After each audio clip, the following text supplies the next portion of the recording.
زبان حضرت آدم علیه السلام چه بود فکر نمی کنم اهمیتی داشته باشه در زندگی ما، اما به هر صورت در این مورد آنچه که اقوال علما هست رو ما خدمت شما عزیزان و بزرگواران بیان میکنیم. بر اساس روایت هایی که وجود داره، یک حدیث صحیح است که ابن حبان در صحیح خودش روایت میکنه از ابوذر رضی الله تعالی عنه که رسول الله صلی الله علیه و سلم فرمودن که از ایشان پرسیده شد که قلت یا رسول الله کم الانبیاء، تعداد پیامبران چقدر بودن؟ قال 120,000 یعنی 120,000. قلت یا رسول الله کم رسول من ذلك، چند تاشون رسول بودن؟ میدونیم که فرق بین نبی و رسول این است که رسولان دارای شریعت جداگانه می بودن، مانند موسی علیه السلام، عیسی علیه السلام، و انبیا ابراهیم علیه السلام. مثلا انبیا پیامبرانی بودند که شریعت جداگانه نداشتن، بر آنها وحی نازل میشد به عنوان صحف و اینها تابع شریعت رسولان بودند. مانند مثلا هارون علیه السلام تابع شریعت موسی علیه السلام بود و مثل ایشان پیامبران دیگری هم بودند. و وقتی سوال شد که تعداد رسولان چقدر هست، فرمودن که 313 یعنی 313. قال قلت یا رسول الله من کان اولهم، اولینشان کی بود؟ اولین قال آدم. قلت یا رسول الله انبی و مرسل، آیا آدم یک نبی مرسل بود؟ قال نعم، خلق الله بیده و نفخ فیه من روحی و کلمه. الله سبحانه و تعالی ایشان را با دستان بلاکیف خودش خلق کرد و از روح خود در او دمید.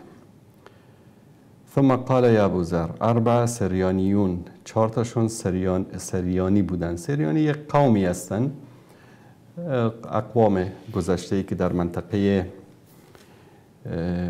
عراق و بابل اون زمان زندگی می کردن، که از این سریانی ها آدم و شیس و اخنوخ و ادریس است. و اول من خط بالقلم، که اولین کسی که نوشت و با قلم نوح علیه السلام است. و 4 من عرب، که 4 تاشون از عرب بودن از بیان این همه پیامبران، که هود و شعیب و صالح و محمد صلی الله علیه و آله و سلم.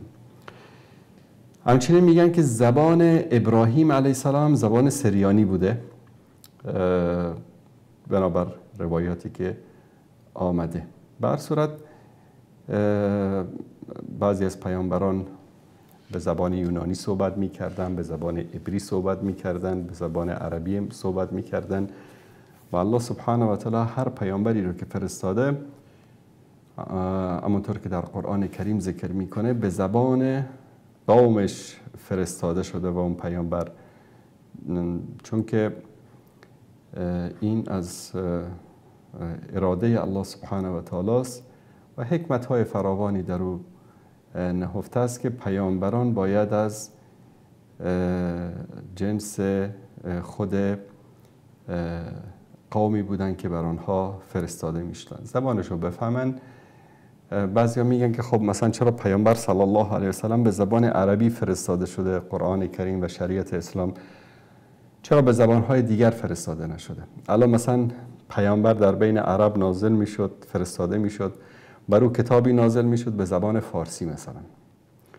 خب قوم او فارسی رو نمیفهمیدن، بعد اینجا یک مشکلی بزرگتر ایجاد میشد، اینکه پیامبر در بین قومی از عرب، بر او کتابی نازل شده به زبان فارسی، فردا اگر در فهم این کتاب دچار مشکلی بشیم، به کی باید برگردیم؟ به عرب یا به فارس ها؟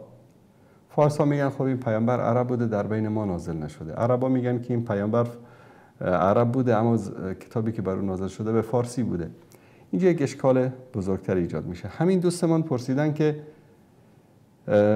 اسمایی مانند الله بخش و خدا بخش، این اسما بالای پسر خود بگذارید چه حکم دارد؟ الله بخش در عربی هم هست به نام عطا الله، میگذارن، در بین عرب ها هم هست. همه فرزندان رو، همه انسان ها رو الله سبحانه و تعالی بخشیده. اسمی است که در معنیش و در مفهومش اشکال شرعی وجود نداره.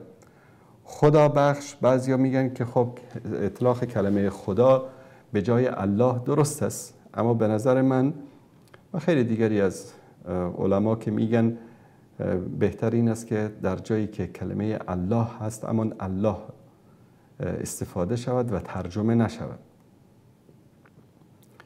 یک نوع تعصب ایجاد شده در بین فارس ها که هر چیز رو میخوان ترجمه بکنن به زبان فارسی و این اشتباهه.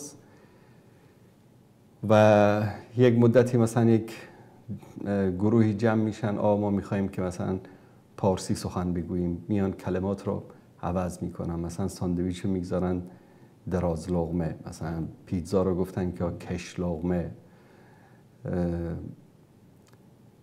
کروات رو گفتن مثلا درازآویز. یعنی از کلمات مسخره‌ای که حالا میخوان همه چیز رو ترجمه. چه نیازی است؟ یعنی ما خیلی در زبانهای دیگه کلماتی داریم که از فارسی گرفتن، از عربی گرفتن، دارن خیلی راحت استفاده میکنن، هیچ حساسیتی وجود نداره. و همچنین در فارسی خیلی از کلمات از زبانهای دیگر وارد شده، در عربی هست. به طور مثال این نمونه خدمت شما عزیزان ذکر بکنم، مثلا کلمه هرت برای زمین در انگلیسی از ارض از زمین به زبان عربی گرفته شده. یک کلمه کور، یه چیزی رو مثلا میگی برای تلفنم یک کور گرفتم. بعضی دیر میخوان خودشون مثلا خیلی خارجی نشون بدم، با تلفنم رفتم براش یک کور خریدم. کور از کلمه کافر گرفته شده. کافر در اصل به معنی پوشاندن است. کور در انگلیسی، دیکشنری انگلیسی برید ببینید، اصل کلمه کور اصلش از کافر. در اونجا نوشته که اصل این کلمه عربی است و از کلمه کافر گرفته به معنی پوشاندن یک چیز. و وجود کلمات زبانهای دیگر در یک زبانی یک چیز بدی نیست، چیز زشتی نیست و این بالعکس فرهنگ غنی یک زبان رو نشون میده که بتونه کلمات اجنبی و از زبانهای دیگری رو بیاره در داخل خودش هضم بکنه. بعضیا اصرار دارن الا بالله که باید کلمه الله به خدا ترجمه بشه. اینطوری نیست. بهتر امان است که الله رو الله بگیم در هر جایی که استفاده میکنیم، در ترجمه آیات، در ترجمه احادیث. مثلا به جای رسول خدا بگیم رسول الله. مثلا الان در بین ترک ها الله استفاده میکنن، هیچ مشکلی هم نداره. انگلیس هایی که مثلا مسلمان هستن الله، آمریکایی ها، اروپایی هایی که مسلمان هستن الله استفاده میکنن، هیچ مشکلی نداره. و ثانیاً این کلمه اسم الله قابل ترجمه نیست و به همین دلیل همون الله فکر میکنم بهتر است. و این اسمایی است که در بین، خاصا در بین عزیزان بلوچ، مثلا الله بخش و خدا بخش و این اسما زیاد رایج است. اما مثلا ولی بخش و رسول بخش و نمیدونم عمر بخش و عثمان بخش و علی بخش و اینا اشکال شرعی داره، مسئله شرک مطرح میشه در اینجا. و طبق احادیث رسول الله صلی الله علیه و سلم اسمایی که در او اظهار عبودیت و بندگی الله سبحانه و تعالی باشه زیبنده ترین اسمها در نزد الله متعال است، مانند عبدالله، عبدالرحمن، عبدالرحیم، عبدالباری، عبداللطیف. اسماء الله سبحانه و تعالی رو یک عبد در کنارش اضافه بشه و این اظهار بندگی و عبودیت برای الله سبحانه و تعالی است و این بهتر خواهد بود که این گونه باشه. تشکر میکنم از این بیننده عزیز و گرامی.